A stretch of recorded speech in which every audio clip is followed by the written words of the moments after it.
void ab initio मतलब is it null in the eyes of law?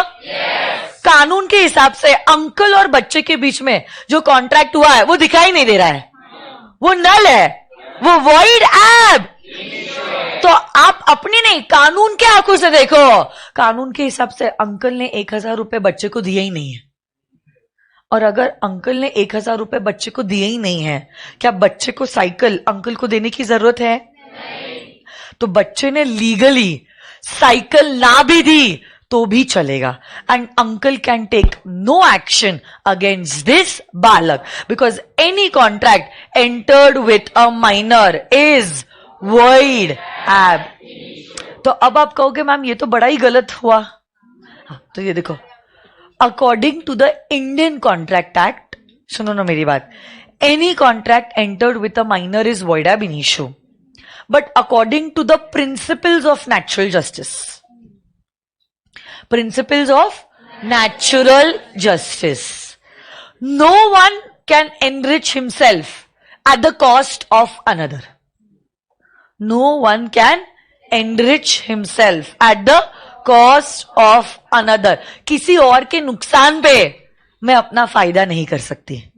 No one can enrich himself at the cost of another. सुन रहे हो क्या मेरी बात? अरे बोलो ना। तो ऐसे केस में माय डियर फ्रेंड्स, ये natural principle, the principle of natural justice says 1000 रुपए इस बालक को हमने दे दिए। 3 चीजें हो सकती है। उस बच्चे ने 1000 रुपए का कुछ नहीं किया, जैसे पैसे अंकल से लिए अपने पिगी बैंक में पैसे डाल दिए। केस नंबर 2, उस बच्चे ने जैसे अंकल ने 1000 रुपए दिए, he was very found of football, तो उसने फुटबॉल का एक किट अपने लिए ले लिया। Okay, case number 2। और केस 3 जो आपने यहां पे एग्जाम्पल दिया, उस बच्चे ने पार्टी कर दी और सत्यानाश, पैसा उड़ा दिया, खत्म है बात। मतलब money does not exist now, it's already been used. तो प्रिंसिपल्स ऑफ नेचुरल जस्टिस कहते हैं अगर बच्चे ने पैसे को इस्तेमाल नहीं किया है और पैसे जैसे दिए थे वैसे के वैसे रखे हैं, तो you are suppose to return the money to uncle.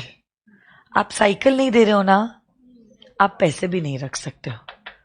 आपके साथ एंटर किया गया कॉन्ट्रैक्ट अग्रीड नल है, void ab initio है। बट अगर आपने साइकिल नहीं दी है, हम आपको पैसे भी रखने का परमिशन नहीं दे सकते। केस नंबर 2 में बच्चे ने 1000 रुपए का फुटबॉल किट खरीदा। ऐसे केस में लॉ मेकर कहते हैं आपने पैसे का फॉर्म चेंज कर दिया है, आपने पैसे का फॉर्म चेंज कर दिया है, और जो चेंज्ड फॉर्म है अब वो आपको अंकल को देना पड़ेगा। तो फुटबॉल किट अब आपको अंकल को देनी पड़ेगी। आई बात समझ में? और तीसरे केस में जहां पे आपने पैसे ही खर्च दिए हैं, मतलब मनी का फॉर्म ही खत्म हो गया है, तब तो आप चाह कर भी कुछ नहीं कर सकते हैं, और ना ही अंकल लीगली आपके अगेंस्ट कोई एक्शन ले सकते हैं। मॉरली आपके अगेंस्ट क्या होगा उस बारे में हम चर्चा नहीं कर रहे, but legally uncle can take no action against you. बहुत बार होता है ना सोसाइटी में, जब हम नीचे खेलते हैं, बाजू वाली आंटी कहती है बेटा ये 10 रुपए का आप विम बार साबुन लेके आ जाओ, और आप विम बार साबुन नहीं लाते हो, आप पेप्सी कोला खा के मजे कर लेते हो। मतलब क्या फॉर्म खत्म हो गया? Can aunty file a case against you? Legally aunty has no course of action against you. Morally आपके अगेंस्ट सोसाइटी में क्या होगा ये हम नहीं कह सकते, but legally aunty has no course of action against you. Why? Because this contract entered with you is void ab initio. Yes or no guys? जल्दी से चिट्ठी पे ये लिख लो, take that big stick note, क्योंकि बाजू में ना मेरे को वो प्रिंसिपल्स ऑफ नेचुरल जस्टिस भी लिखवाना है। इतना लिख लो पहले आप फटाफट।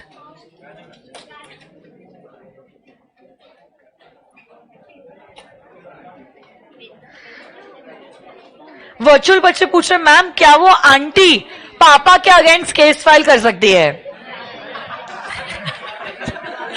नहीं कर सकते बेटा, आप टेंशन मत लो, नहीं कर सकती है, ना ही आपके अगेंस्ट ना ही पापा के अगेंस्ट। देखो सुनो मेरी बात, don't confuse your morals with law. क्योंकि और एक साम्या ने पूछा है मैम अंकल तो पेरेंट्स से पैसा ले लेंगे ना। सुनो मेरी बात, अंकल पेरेंट्स से अगर पैसा लेना चाहता है वो ले ले, but that would not be on legal grounds. आपके मम्मी पापा को भी सोसाइटी में रहना है, इज्जत बनाए रखनी है। उस ग्राउंड पे हो सकता है पापा अपने जेब से 1000 रुपए अंकल को लौटा दे, बट लीगली क्या अंकल आपके मम्मी पापा से पैसे ले सकते हैं? The answer to this question is no.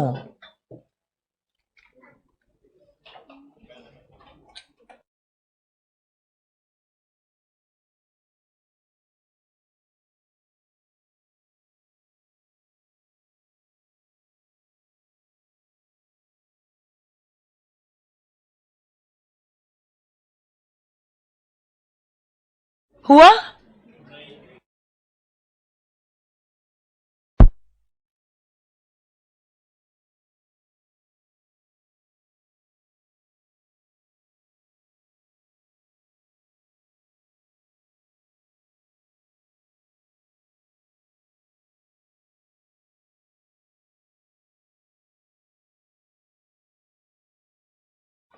हो गया?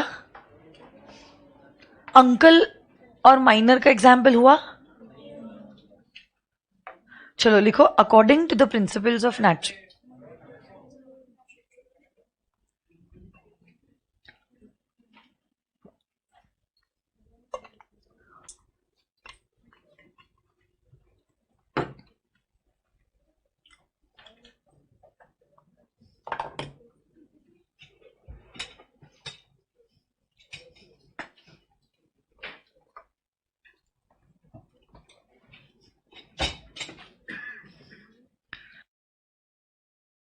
Check. Okay. So I'm assuming that you all are done with this writing part.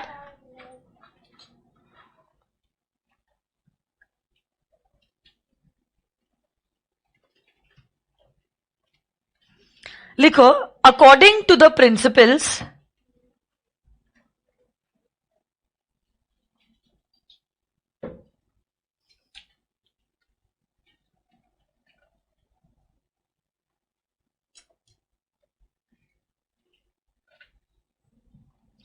according to the principles of natural justice,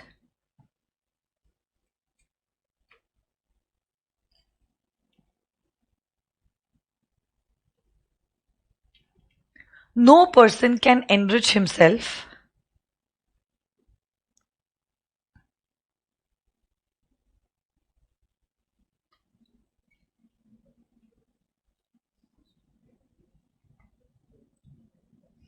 no one can enrich himself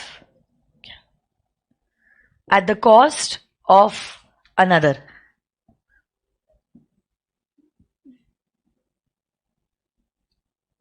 At the cost of another.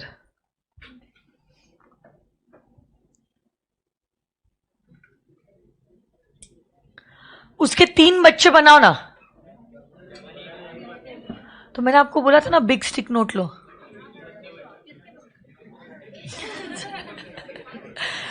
Principles of natural justice के 3 बच्चे बनाओ और फिर मुझे ऐसे लिखना था वहां पे फर्स्ट वाले के, if money is not used return the money, if the form of money has changed return the changed form, if the money has been used no course of action. ऐसा लिखवाना था मुझे। कहां लिखोगे आप? और एक स्टिकी नोट पे।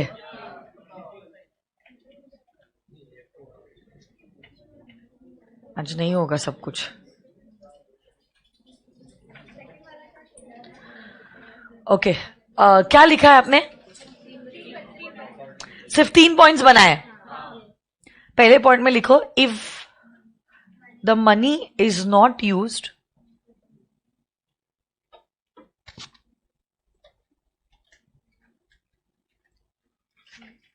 then return the money to uncle. Then return the money to uncle. Next, if the form has changed,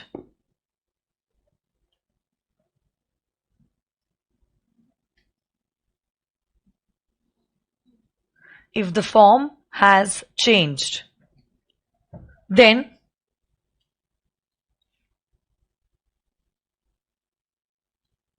return the changed form.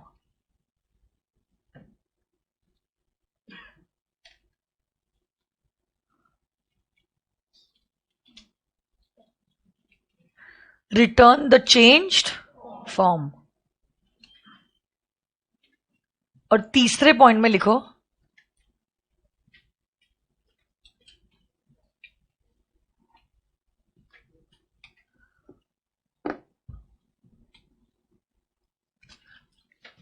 if the money is used,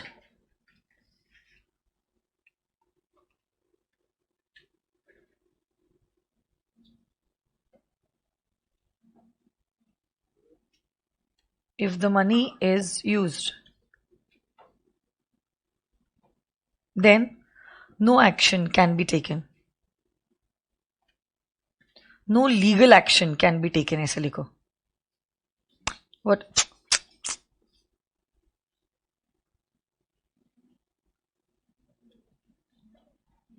Then no legal action can be taken. तो सबसे पहला point बताओगे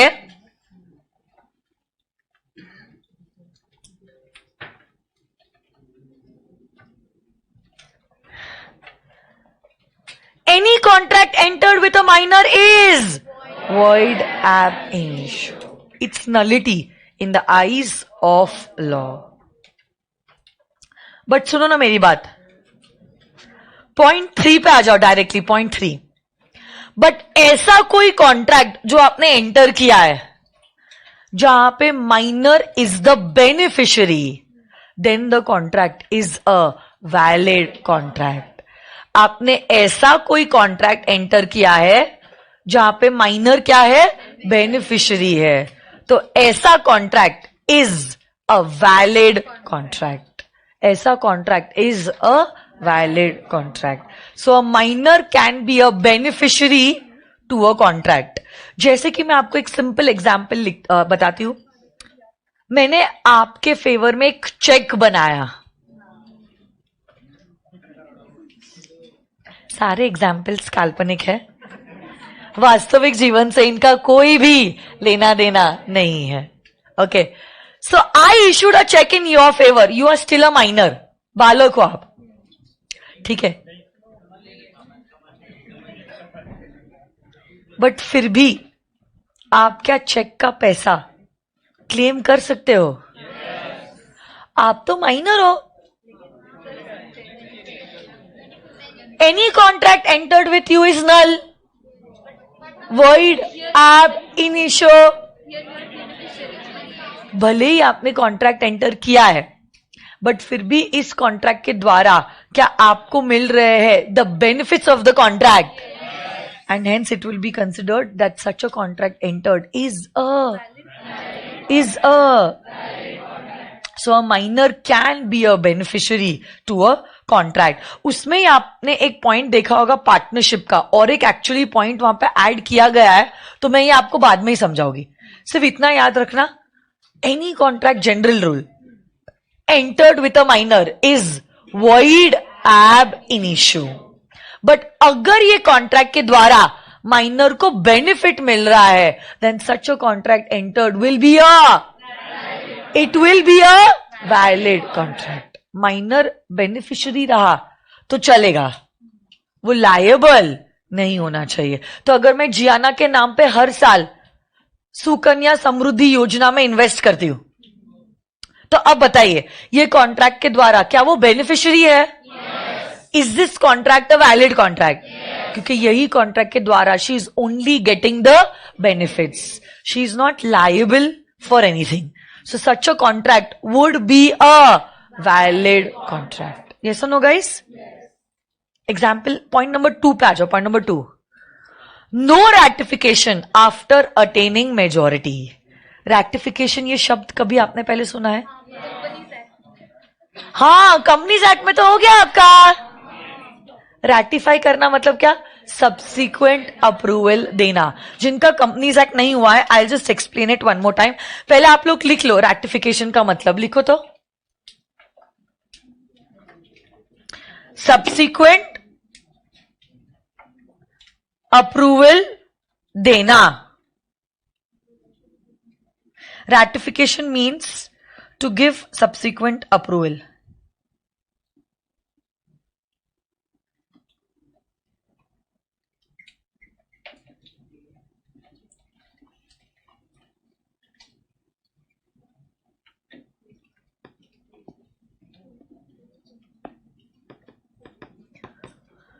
लिखा आपने ratification का मतलब? मैं same example बताना चाहती हूं जो उस दिन मैंने कहा था. रैटिफिकेशन अगर आपको याद होगा. से फॉर एग्जाम्पल, सैटरडे शाम मैंने कुछ दोस्तों को घर पे डिनर के लिए बुलाया है. 8-10 दोस्तों को. बट मैं सोचती हूँ इतने सारे लोगों का कैसे अब मैनेज होगा with the classes, with the routine, with Jiana around in the house. How will it be possible? तो मैं आपके पास आती हूँ, मैं आपकी मदद मांगती हूँ. मैं कहती हूँ प्लीज सैटरडे के दिन मेरी हेल्प करने आओगे? तो आप कहते why not ma'am, of course we'll come. खाना मिल जाए बस. तो ऐसे करके सैटरडे के दिन आप घर पे आ जाते हो. मेहमान आ गए और मैंने आपको कहा कि प्लीज इन मेहमानों को आप पानी सर्व कर दीजिए. याद आया आपको?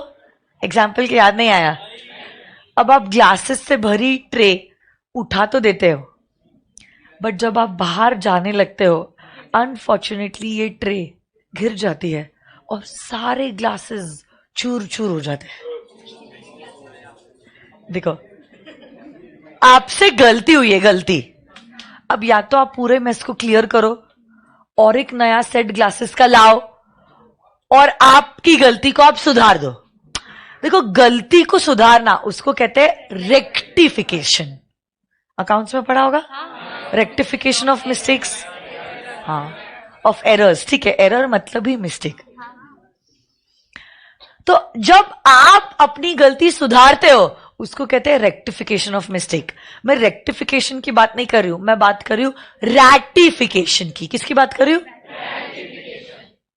अभी वो समय नहीं है, गेस्ट ऑलरेडी घर पे आ चुके हैं, कि आप उस मेस को क्लियर करोगे, आप नया सेट लेके आओगे, और ऐसा होने नहीं वाला है. तो आप छोटा सा चेहरा लेके आ जाते हो मेरे पास.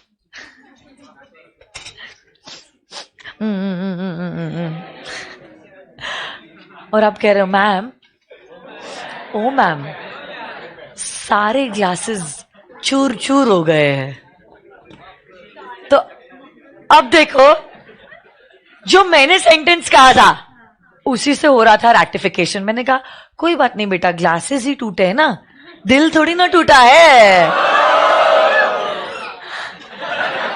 अब जब मैं ये बात आपको कहती हूं, कोई बात नहीं बेटा, ग्लासेस ही टूटे, कोई बात नहीं बेटा, इन शॉर्ट ग्लासेस टूटने की जिम्मेदारी क्या मैंने अपने पे ले ली है?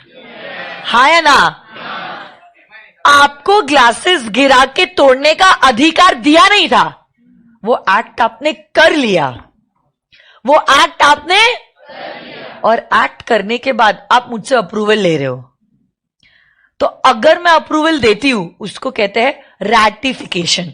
अप्रूवल मैंने कब दिया है? एक्ट करने के पहले या एक्ट करने के बाद? इसको कहते हैं सब्सिक्वेंट अप्रूवल. क्या कहते हैं?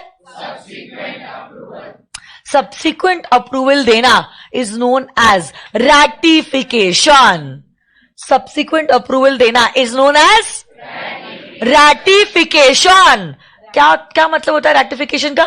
सब्सिक्वेंट अप्रूवल देना. हाँ या ना बच्चों? अब ये पॉइंट कह रहा है आपने माइनर के साथ कॉन्ट्रैक्ट एंटर किया है. माइनर के साथ आपने कॉन्ट्रैक्ट एंटर किया है. आज तो वो बच्चा बालक है, माइनर है, बट जिंदगी भर थोड़ी ना माइनर रहेगा। रहेगा क्या? कुछ समय बाद क्या वो मेजर हो जाएगा? माइनर मेजर हो गया। माइनर मेजर बनने के बाद क्या वो बालक वो कॉन्ट्रैक्ट रेटिफाई कर सकता है जो उसने एंटर किया था when he was a minor? Answer is no. और क्यों, ये भी मैं आपको बताना चाहती हूं। लॉजिक समझो, तो आपको याद रखने की जरूरत नहीं है, याद हो जाएगा। आज जब आपने कॉन्ट्रैक्ट एंटर किया है, उसमें कैपेसिटी है या नहीं है? क्योंकि वो कौन है? बालक है, माइनर है। आज जब वो माइनर था, आपने कॉन्ट्रैक्ट एंटर किया है, मतलब क्या कॉन्ट्रैक्ट नल है? Void app. कानून की आंखों से देखो, क्या आपको ये कॉन्ट्रैक्ट नजर आ रहा है? कानून के हिसाब से जो कॉन्ट्रैक्ट कभी हुआ ही नहीं था, क्या उसका सब्सिक्वेंट अप्रूवल मिल सकता है? इमेजिन कीजिए, जैसे कानून को यही नजर नहीं आया, आपने ग्लासेस तोड़े हैं, तो वो सब्सिक्वेंट अप्रूवल की बात ही कहां आएगी? जो चीज आपने कभी की नहीं है, क्या उसका अप्रूवल आप लोगे? तो आपने जब कॉन्ट्रैक्ट एंटर किया था, तब ये बच्चा माइनर था, और तब already contract void app initio था। वो तब भी नल था, अब भी नल है, और हमेशा नल ही रहेगा। उसका रैटिफिकेशन भी पॉसिबल नहीं। Even if today minor has become a major, still ratification is not possible. Point number 2 सब लोग रीड करो ना एक साथ please.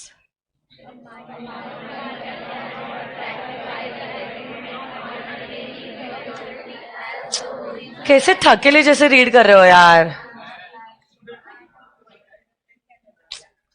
A minor cannot ratify the agreement on attaining majority, as the agreement is void ab initio, and the void agreement can never be ratified. Understood? Example 1 मन में read कर लो आप लोग, और बताइए मुझे, क्या आपको एग्जाम्पल 1 समझ में आ रहा है?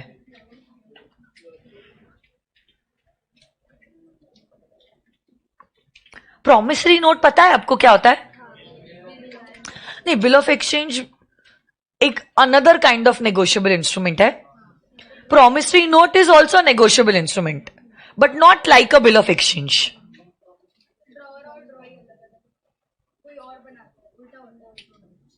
मेकर और पेई होता है प्रॉमिसरी नोट में, drawer drawee payee bill of exchange में होते हैं, और चेक्स में होते हैं।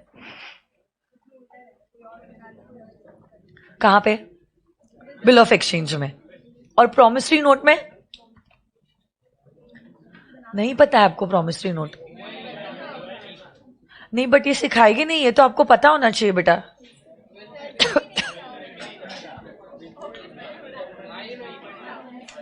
ट्वेल्थ में था नहीं, या आपने था ऑप्शन में छोड़ा था? Very good, very good.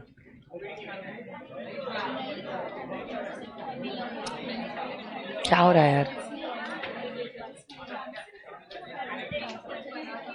Maker खुद बनाता है और प्रॉमिस करता है कि मैं इतने समय बाद इतना अमाउंट आपको दूंगा।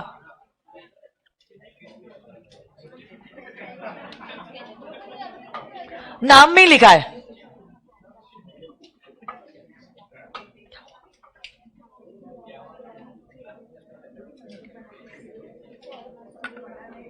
क्या हुआ? हाँ तो सुनो, प्रॉमिसरी नोट में जैसे कि आपने किसी और को वादा किया है कि 3 महीने बाद आप उसको 10,000 रुपए दोगे। आज की डेट लिखते हो और आप साइन कर देते हो। आप खुद वादा कर रहे हो कि 3 महीने बाद आप 10,000 रुपए देने वाले हो। साइन करके डेट लिख के आप सामने वाले व्यक्ति को वो प्रॉमिसरी नोट दे देते हो। और जैसे 3 महीने खत्म होते हैं ना, एडिंग द ग्रेस डेज, वो पर्सन आपके पास आएगा और कहेगा देखो 3 महीने पहले आपने हमसे ये वादा किया था कि आज आप मेरे को 10,000 रुपए दोगे. चलो 10,000 रुपए दे दो. This is a promissory note. This is a तब ऐसे केस में, प्रॉमिसरी नोट के केस में, प्राइमरीली लायबल कौन सी पार्टी होती है? प्राइमरीली लायबल किसको पैसे देने हैं? जिसने प्रॉमिस किया है, मतलब मेकर. अरे बोलो ना यार. यहां पे x a minor makes a promissory note, makes a promissory note. Maker of a promissory note is a बालक. लायबिलिटी उसकी हो गई ना. हमने अभी क्या देखा था? कोई भी कॉन्ट्रैक्ट जो आप माइनर के साथ एंटर करते हो वो वॉइड एब इनिशियो होता है. वो तभी वैलिड होगा अगर कॉन्ट्रैक्ट में बेनिफिशियरी पार्टी माइनर है. यहां पे बेनिफिशियरी पार्टी माइनर नहीं है, यहां पे तो लायबल पार्टी माइनर है. क्या ये प्रॉमिसरी नोट वैलिड है? मतलब क्या है? वॉइड एब. आज बच्चा माइनर है, कल क्या मेजर बनेगा? मेजर बनने के बाद क्या वो ये प्रॉमिसरी नोट को अप्रूवल कर सकता है? जो ट्रांजैक्शन कभी हुआ ही नहीं है उसका सब्सिक्वेंट अप्रूवल पॉसिबल ही नहीं है. आप अगर चाहो तो नया प्रॉमिसरी नोट बना लो. आप अगर चाहो तो नया प्रॉमिसरी नोट बना लो, बट ये promissory note valid promissory note नहीं है. Did you understand this? तो 3 पॉइंट्स हुए अभी तक हमारे. कौन से 3 पॉइंट्स हुए बोलो तो? Any contract entered with a minor is void ab initio, but any contract जिसके द्वारा माइनर बेनिफिशियरी है वो कॉन्ट्रैक्ट वैलिड है. और जब माइनर ने कॉन्ट्रैक्ट एंटर किया था वो बालक था, आज मेजर हुआ है, बट वो कॉन्ट्रैक्ट का रैटिफिकेशन पॉसिबल. रैटिफिकेशन करना मतलब क्या? सब्सिक्वेंट अप्रूवल देना. हाँ या ना? हाँ बोलो. हाँ, वो मैं उस पर आने वाली थी. जो आप न्यू प्रॉमिसरी नोट बना रहे हो, if that is in discharge of the old promissory note, then the new promissory note will also not be valid. Why? Same reason. ये ओरिजिनल कॉन्ट्रैक्ट ही आपका वैलिड नहीं है, तो उसके बदले में नया कैसे आएगा? इसके बदले के लिए पहला तो सही होना चाहिए. बट otherwise मैंने what I meant was otherwise, not in substitution of the old one. What I meant was a totally new promissory note would be valid once he becomes a major. पुराने को reinforce कराने के लिए आप पुराने के बदले में अगर नया बना रहे हो तो that is also not going to hold good, क्योंकि पुराने के बदले में नया के लिए पुराना तो सही होना जरूरी है. ओके एक इस पॉइंट पे आओ ना. अ minor can not B declared insolvent. Point number 8. What do you mean by insolvency? अच्छा, दिवाला निकल जाना. किसी ने जवाब दिया है. एसेट्स हो गई है कम और लायबिलिटीज हो गई है. आप बताओ, क्या ना minor ever be declared insolvent? Why no? अरे माइनर के नाम पे लायबिलिटी इनकार नहीं होती है. एसेट है तो फिर तो क्या बात है, नहीं हुआ तो भी ठीक है, बट लायबिलिटीज तो आ ही नहीं सकती है. तो इसीलिए माइनर कभी भी इंसॉल्वेंट डिक्लेयर नहीं हो सकता है. Next, partnership. वैसे आप इस चीज को सेक्शन नंबर 30 में भी पढ़ने वाले हो, under the partnership act. You can not create a partnership firm with a minor, क्योंकि पार्टनरशिप फर्म क्रिएट करना is also like entering into a contract. हाँ, तो पार्टनर्स के बीच में अग्रीमेंट होता है. इनफैक्ट बहुत सारे लोग तो अग्रीमेंट को राइटिंग में और रजिस्टर भी करवाते हैं. पार्टनरशिप डीड उसको कहते हैं. Very good. अकाउंट्स में हुआ है? क्या बात है, वेरी गुड. होशियार बच्चों आप लोग. आपने तो जवाब भी नहीं दिया था, फिर भी क्रेडिट ले लिया आपने. तो सुनो ना मेरी बात. नेहुल, सब ठीक? किसी की याद आ रही है? किसकी याद आ रही है? बाबू, मेरे को लगा किस की याद। शिट, मैं क्या बोल रही हूँ बच्चे के सामने, थोड़ा सा कंट्रोल करना पड़ेगा।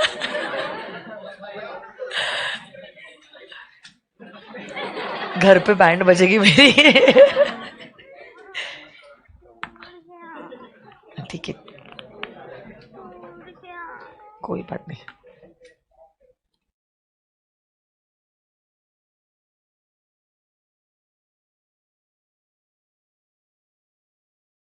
ओके, भावनाओं में बह गई मैं। सुनो, partnership can not be created with a minor, because जब आप पार्टनरशिप का कॉन्ट्रैक्ट एंटर करते हो तब क्या होता है? कॉन्ट्रैक्ट आप एंटर करते हो, कॉन्ट्रैक्ट जब आप एंटर करते हो, कॉन्ट्रैक्ट से रिलेटेड सारे लॉज अट्रैक्ट हो जाते हैं।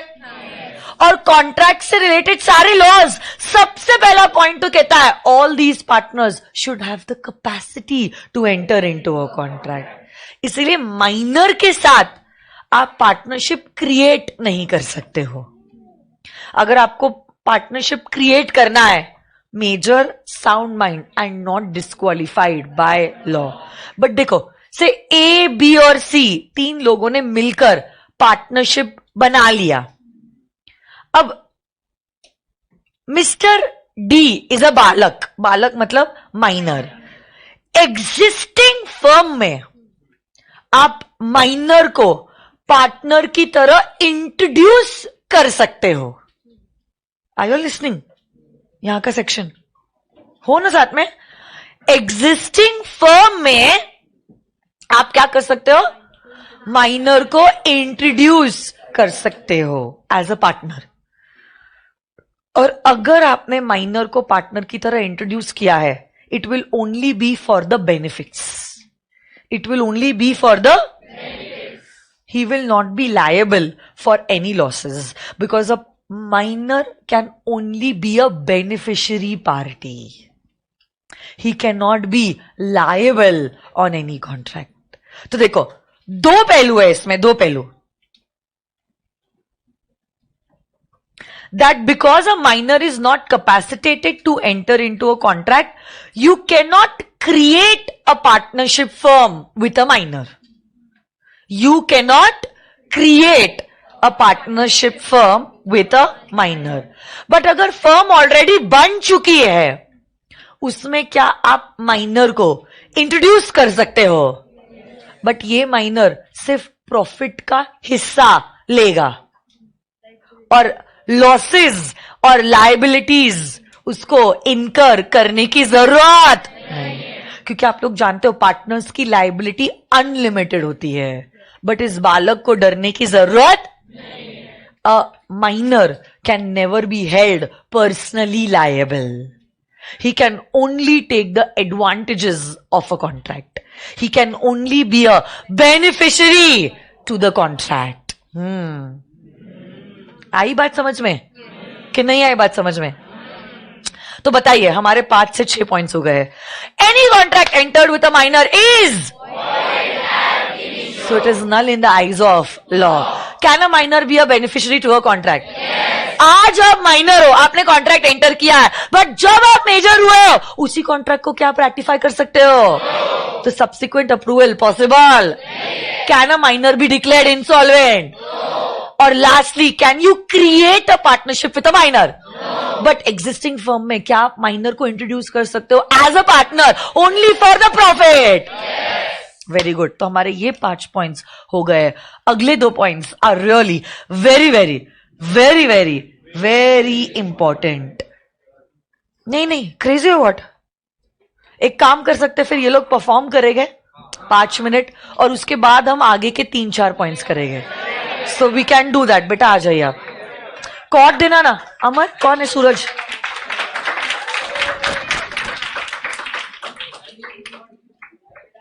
कॉर्ड लगा दीजिए। Any song of your choice. आप दोनों भी आ जाओ आज। आप लोग करते हो ना गणपति डांस, तो आप भी आ जाओ। और यहाँ के बच्चों को बाद में, देखो नेहुल तो छुप गया बेंच के नीचे। जल्दी आओ बेटा, एवरीवन इज वेटिंग। ओके, कोई बात नहीं, फिर आप गाना गा लीजिए। मैं कैरियोके लगाती हूँ, आप गाना गा लीजिए। माइक देना तो सूरज इनको। आ जाइए बेटा, गाना गाना है या डांस करना है, आपकी चॉइस है। जल्दी आओ बेटा, एवरीवन इज वेटिंग। गुरुकुल के बच्चे, लाइव स्ट्रीमिंग के बच्चे, यहाँ पे बाकी के बच्चे हैं। You can not keep everyone waiting. चलो, कल नहीं होगा बेटा, आज ही आपको करना पड़ेगा।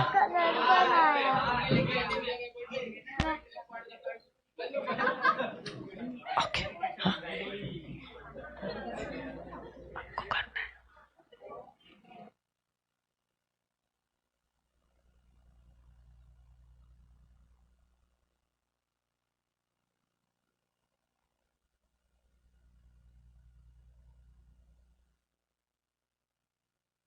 जियाना कह रही है कि ये 3 बच्चे करेंगे तो एंड में मैं भी एक डांस परफॉर्म करोगे। अब तो आपको करना ही पड़ेगा, आपको आना ही पड़ेगा। आप बच्ची के लिए आना पड़ेगा आपको। चलो आ जाओ जल्दी से। हाँ,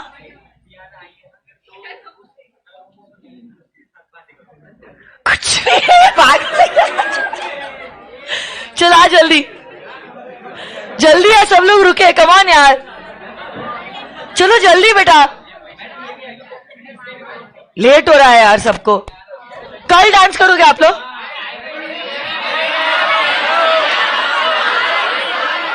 बट ब्रेक आज चाहिए ना हमको। एग्जैक्टली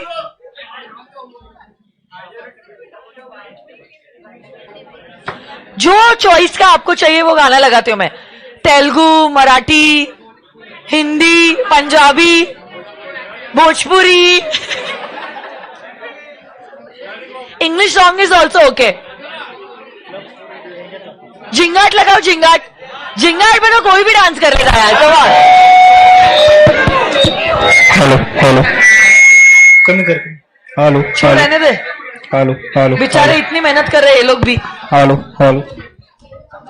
तो आप गाना ही गा लीजिए। मैं कैरियोके लगाती हूँ, समझ में भी नहीं आएगा।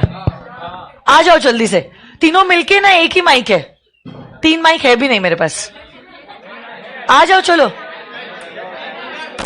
कल नहीं किया तो देख लेना फिर आप। ये गाना देख लो ब्रेक के लिए।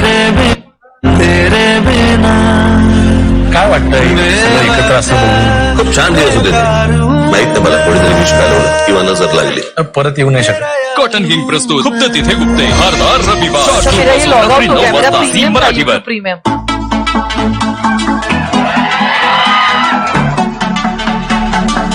We are continuing after this song.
आता गावी झालो गुडघा बाशिंग बांधलं तुझ्या नावाचं मी निशल टॅटून गोंधलं आता उतावीळ झालो गुडघा बाशिंग बांधलं तुझ्या नावाचं मी मिशेल टॅटून गोंधळ हात भरून आलो या हात भरून आलो या लई दुरून आलो या आणि करून धाडी भारी परफ्यूम मारून आलो या आज समजा परत लई जोरात रंगात आलो या झाले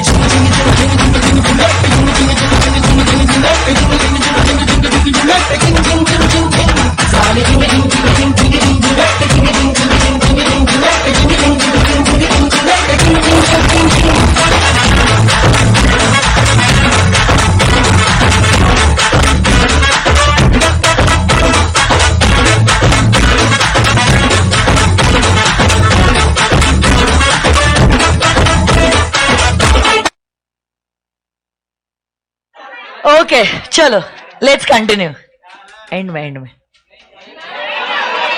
अभी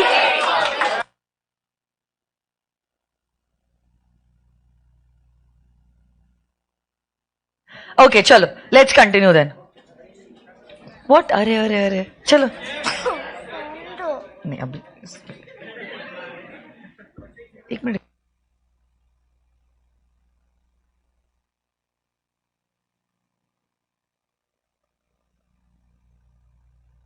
ओके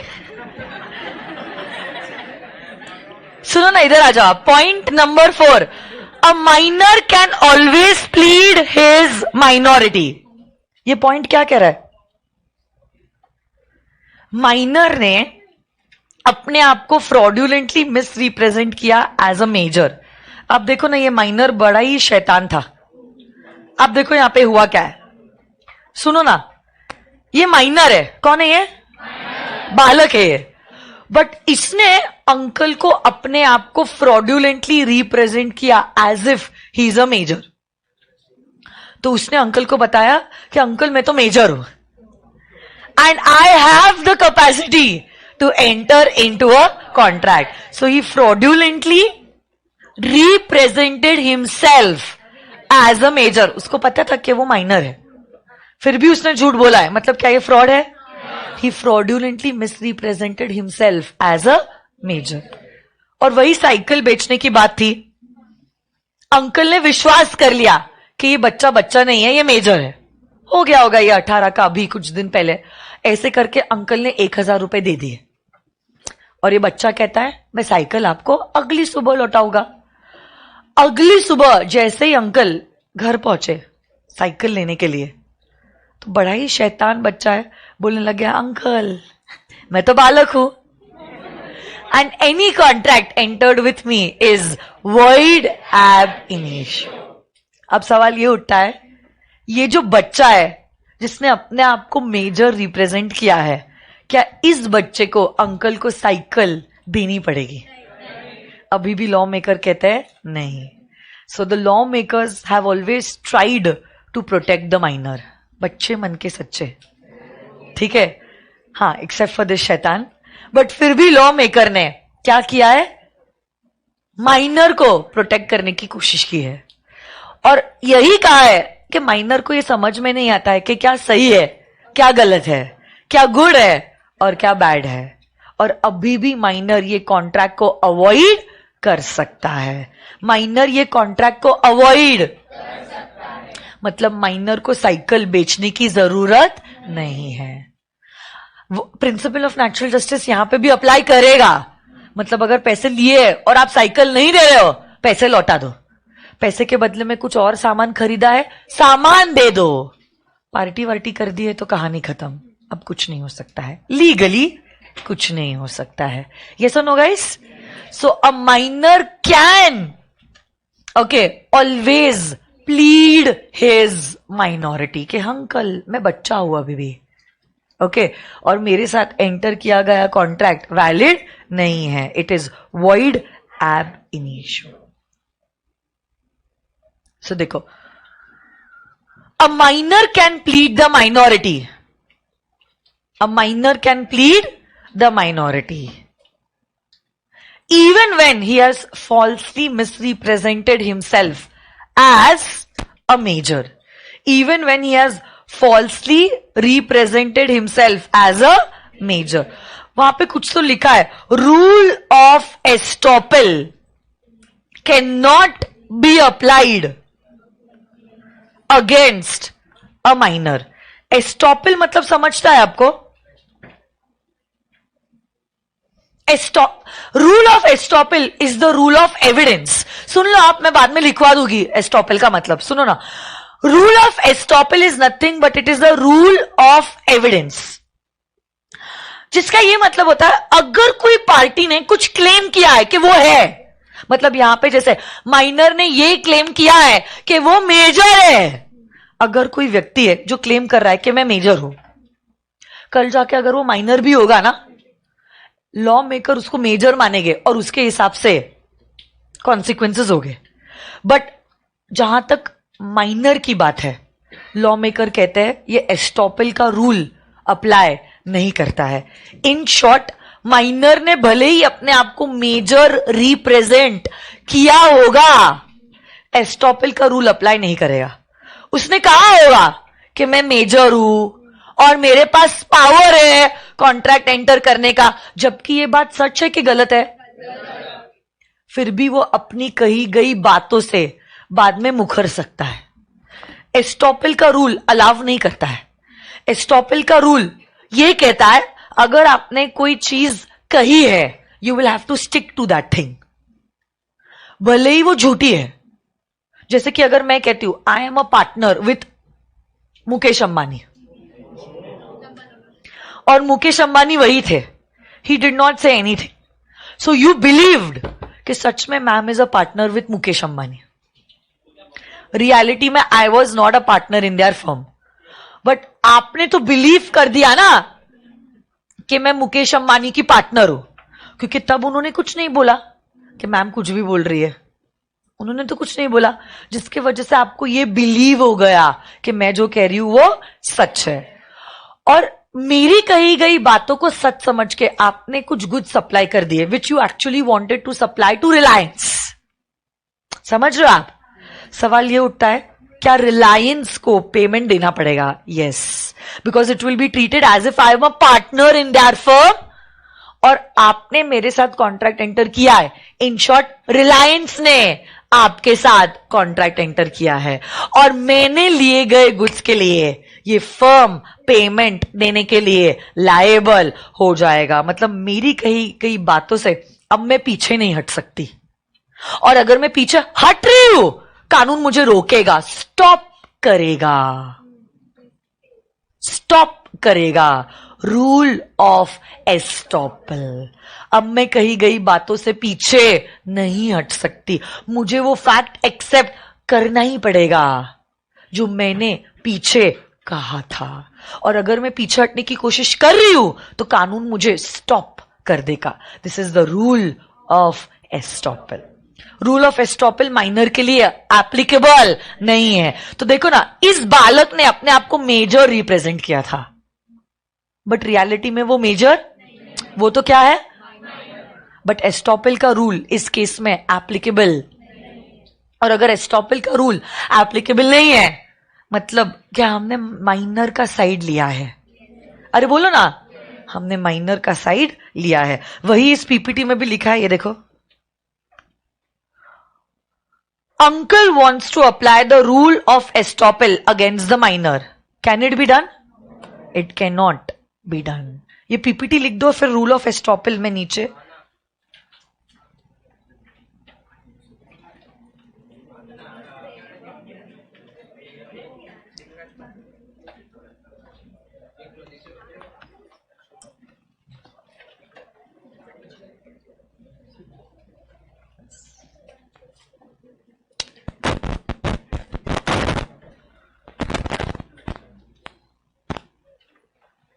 गाने पे के बिगर होता नहीं है क्या आपका?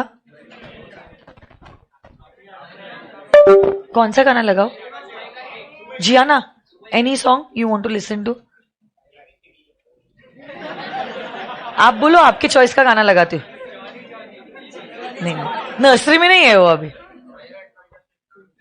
कौन सा गाना सुनना है आपको? Title track?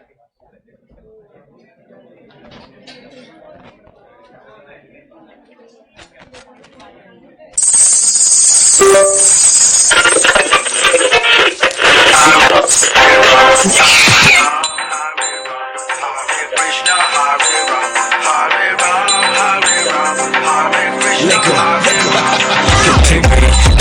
दिल की Shauri oh my god oh लगती हौरी मैनू भी oh कर गई नौरी पर किल करना उसकी hobby Badly searching for this fine shorty. In my world, the number one hottie. Everywhere she make him go crazy. पर किल करना उसकी हॉबी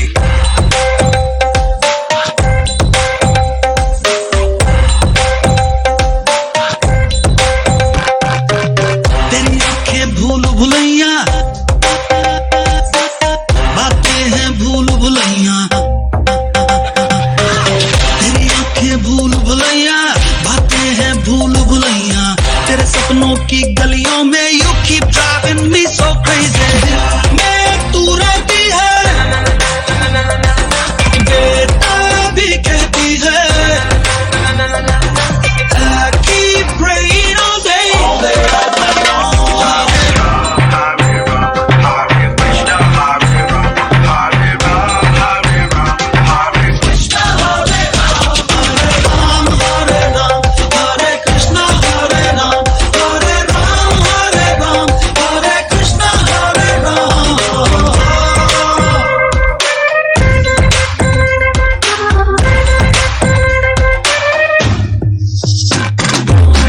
हो गया?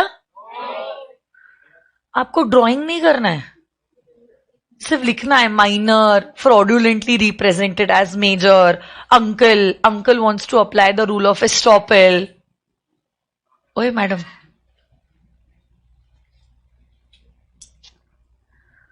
क्या मैं बता सकती हूँ रूल ऑफ एस्टॉपेल का मीनिंग? कैसे बेशर्म हो तुम लोग।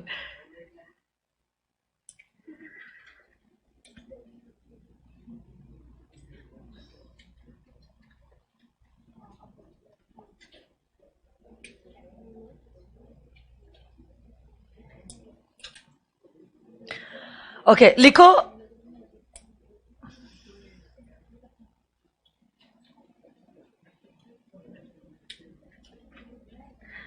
पता है ये एस्टॉपल वर्ड एक फ्रेंच वर्ड से आया है, एस्टॉप, जिसका मतलब होता है शट योर माउथ स्लैंग में। हाँ, शट अप इन शॉर्ट। मतलब पहले आपने बोला कि मैं पार्टनर हूं, अब मैं कह रही हूं मैं पार्टनर नहीं हूं, तो अब हम हमको बोलेंगे just shut up. Okay, we believed in whatever you said previously, अब आपको वो करना ही पड़ेगा, वैसा टाइप का। Okay, I am dictating, please write it down. By the rule of estoppel, मैं एस्टॉपेल का रूल का मतलब समझा रही हूं, बट एस्टॉपेल का रूल माइनर के केस में एप्लीकेबल नहीं है। क्या लिखा आपने? By the rule of estoppel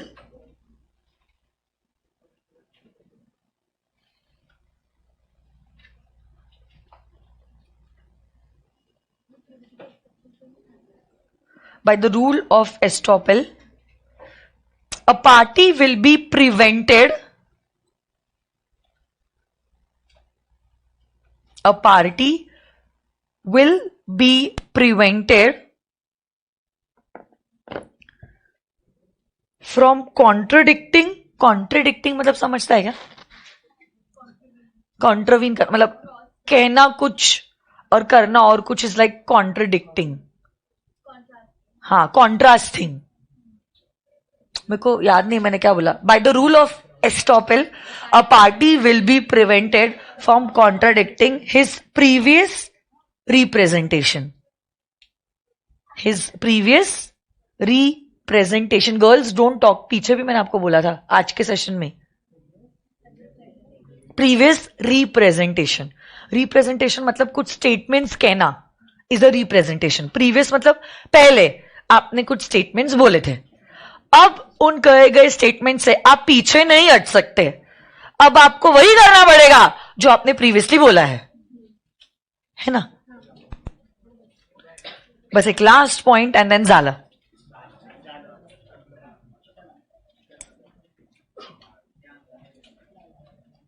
And this point is like really very, very, very, very, very important. Liability for necessaries, देखो मैंने स्टार्स भी मार्क किए वहां पे, आप भी जितने चाहे चांद सितारे लगाने हैं लगा दीजिए। कहां पे?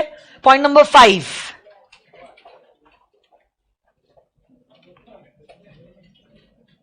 गुड मॉर्निंग बेटा, गुरुकुल, पिंक शर्ट, उसकी गुड मॉर्निंग हुई अभी थोड़ी देर पहले।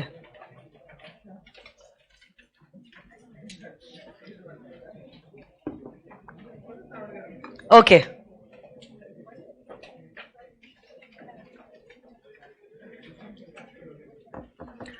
Liability for necessaries.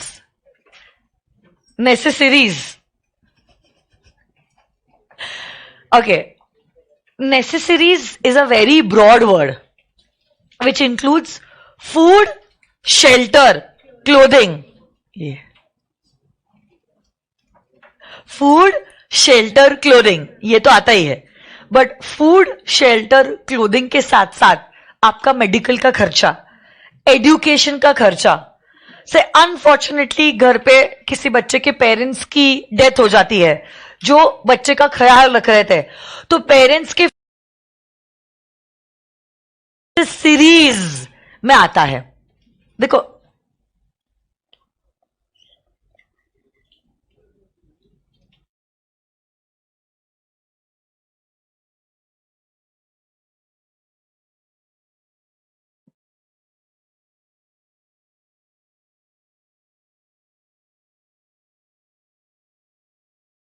ओके, सुनो, necessaries is a very broad word to include food, shelter, clothing, education, medical expenses and even parents का फ्यूनरल एक्सपेंसेस। ये जो पॉइंट है ना, वो ये कहता है अगर सपोज आपने किसी माइनर के बिहाफ पे उसके नेसेसरीज का खर्चा उठाया है, please listen to me very carefully, ये पॉइंट बहुत इंपॉर्टेंट है। इसका रेफरेंस आपको आगे और दूसरे 2-3 कॉन्सेप्ट्स में भी आने वाला है, जैसे कि कॉस्टी कॉन्ट्रैक्ट्स, ओके, और प्लस इंटर लेवल में भी आने वाला है, तो प्लीज ध्यान दीजिए। अगर आपने किसी माइनर के लिए कुछ खर्चा किया है, ये खर्चा उसके नेसेसरीज के ऊपर है, लग्जरी के ऊपर नहीं। किसके ऊपर? उसका food, shelter, clothing, education, funeral expenses, तब आप ये पैसा माइनर से ले सकते हो, मांग सकते हो आप माइनर से ये पैसा, बट माइनर पर्सनली लायबल नहीं होगा। पर्सनली मतलब उससे काम करवा के, स्लेवरी करा के आप ये पैसा रिकवर नहीं करोगे। पर्सनली माइनर लायबल नहीं होता है, वो लायबल होगा, बट आप ये पैसा कहां से ले सकते हो? उसकी एसेट से पैसा ले सकते हो। जैसे कि एक सिंपल एग्जांपल मैं देती हूं, से फॉर एग्जांपल मम्मी पापा और एक उनकी बच्ची थी। अनफॉर्चुनेटली मम्मी पापा का एक्सीडेंट में डेथ हो गया, बच्ची माइनर है। अब जो भी मम्मी पापा की एसेट्स थी क्या बच्ची की हो जाएगी? अब देखो, ऑब्वियसली बात है, जब ये हादसा हुआ, that child is very small to understand what happened. तो नेबर्स ने मम्मी पापा के पूरे फ्यूनरल का खर्चा किया। स्कूल अभी जून में 2nd वीक से स्कूल शुरू हो रही है, तो बच्चे का स्कूल का एडमिशन ले लिया, कुछ uniform, books, school bag, tiffin और शूज, सॉक्स वो खरीद लिए। नेबर्स ने खर्चा कर लिया। ये खर्चा क्या उसके एजुकेशन और मम्मी पापा के फ्यूनरल एक्सपेंस पे किया है? क्या ये खर्चा जो नेबर्स ने किया है नेसेसरीज पे किया है? सुनो, अगर नेबर्स चाहे तो, उनकी चाहत क्या है ये हम नहीं जानते हैं, बट अगर वो चाहे, वो क्या कर सकते हैं? वो ये पैसा जो उन्होंने एक्सपेंड किया है इस माइनर पे, उसके स्कूल के, एजुकेशन के और फ्यूनरल एक्सपेंसेस के लिए, वो पैसा उस बच्ची से रिकवर कर सकते हैं। पर्सनली नहीं, बट उसने जो एसेट्स इनहेरेंट किए हैं ना, इनहेरेंट मतलब समझता है, she was the successor of mummy papa, तो सारी एसेट्स उसी की हो गई ना। उसमें से फॉर एग्जाम्पल अगर तिजोरी में कुछ कैश पड़ा है वो ले सकते हैं, कुछ गोल्ड ज्वेलरी है, वो बेच के जितना उन्होंने बच्ची के लिए खर्चा किया है उतना पैसा वो ले सकते हैं, बट बच्ची पर्सनल लेवल पे लायबल नहीं होगी। कुछ आई बात समझ में? देखो मैं वापस से कहना चाहती हूं, मॉरली नेबर्स ये पैसा डिमांड करेंगे या नहीं करेंगे वो तो नेबर टू नेबर डिफर करता है। अगर मैं होती नेबर तो शायद मैं नहीं लेती, मे बी कोई और है तो शायद ले भी ले। नहीं आई बात समझ में? बट लीगली क्या नेबर्स को ये पैसा लेने का अधिकार है? The answer to this question is yes. क्यों? क्योंकि ये खर्चा उन्होंने अपने लिए नहीं, उस बच्ची के लिए किया है, फॉर हर नेसेसरीज। नेसेसरीज में क्या क्या आता है? Food, shelter, clothing, funeral expenses. Yes और नो गाइस? आपने उस बच्ची के लिए बर्थडे के दिन कुछ गोल्ड ब्रेसलेट बना दिया, ये नेसेसरीज है? आप ये पैसा उससे रिकवर नहीं कर सकते। आप सिर्फ कौन सा पैसा रिकवर कर सकते हो? जो आपने एक्सपेंड किया है फॉर हर नेसेसरीज। यस और no guys? Please mark this point as very very very very very important. ये देखो, a claim for necessaries. Claim मतलब पैसे डिमांड करना। किस लिए डिमांड कर रहे हो? फॉर नेसेसरीज जो आपने सप्लाई किए थे। किसको सप्लाई किए थे? माइनर को, to a minor. Is enforceable by law, is enforceable by law, is enforceable. मतलब आप ये पैसा सॉरी, आप ये पैसा उससे रिकवर कर सकते हो। हाँ या ना? बट देखो आगे कहा गया है, इट्स ओके।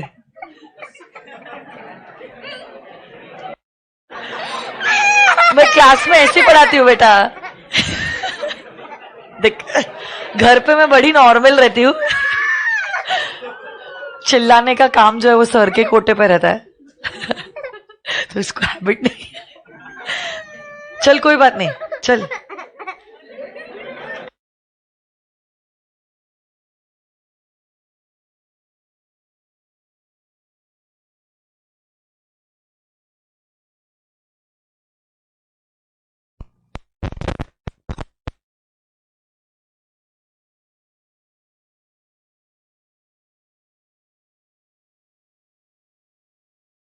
तो सुनो ना मेरी बात,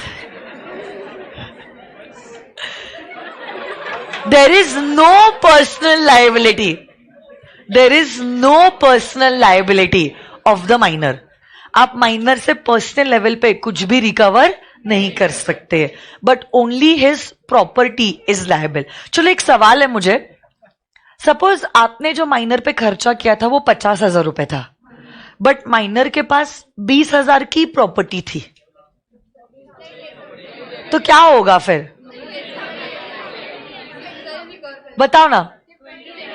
हाँ, फिर ऐसा होगा कि आप सिर्फ 20,000 रिकवर कर सकते हो, बाकी का 30,000 would be a bad debt loss to you. Okay, तो ऐसा ही होगा। Expenses on a minor's education और ऑन फ्यूनरल सेरेमनीज। फ्यूनरल मतलब समझता है ना? हाँ, डेथ के बाद जो अर्थी होती है, वो सब रिवाज जो हम फॉलो करते हैं, come with in the scope of the word necessaries. आप ये एग्जाम्पल 4 देखें ना प्लीज, इसके ऊपर इंस्टीट्यूट 2 मार्क का केस स्टडी बना सकता है और आपको सवाल पूछ सकता है। तो ये जो मैंने आपको आपके मटेरियल में, टेक्स्ट बुक में ये एग्जाम्पल्स दिए ना, इनको भी प्लीज बड़े ही ध्यान से आप पढ़ना। किसी भी एग्जाम्पल के ऊपर इंस्टीट्यूट सवाल पूछ सकता है। देखो, Shruti being a minor purchased a laptop for her online classes of 70,000 on credit from a shop. मतलब शॉपकीपर ने क्या नेसेसरीज सप्लाई की है बच्चे को? माइनर है वो, और यहां पे क्लियरली लिखा है ऑनलाइन क्लासेस के लिए लैपटॉप लिया है, मतलब क्या एजुकेशन का खर्चा है। But her assets could only pay 20,000। The shopkeeper could not hold Shruti personally liable. और कितना रिकवर कर पाएगा? बोलो ना। तो बाकी के 50,000 रुपए क्या हो जाएंगे शॉपकीपर के लिए? Bad debt loss. हाँ या ना?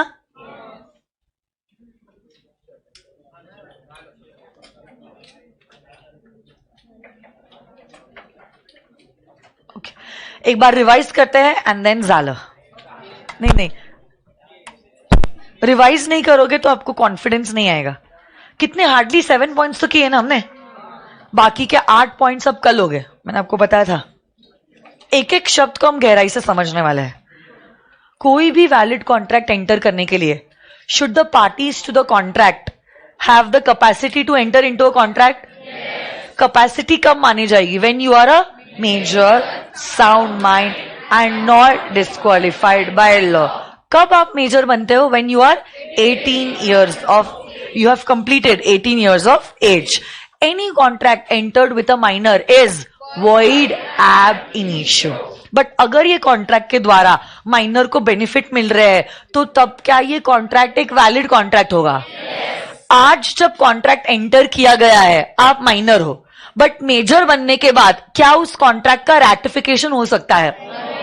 Okay, so once void always void. बोलो तो, once void always void. Can a minor be declared as insolvent? Can you create a partnership with a minor? But can a minor be admitted in an existing partnership firm for only the profits?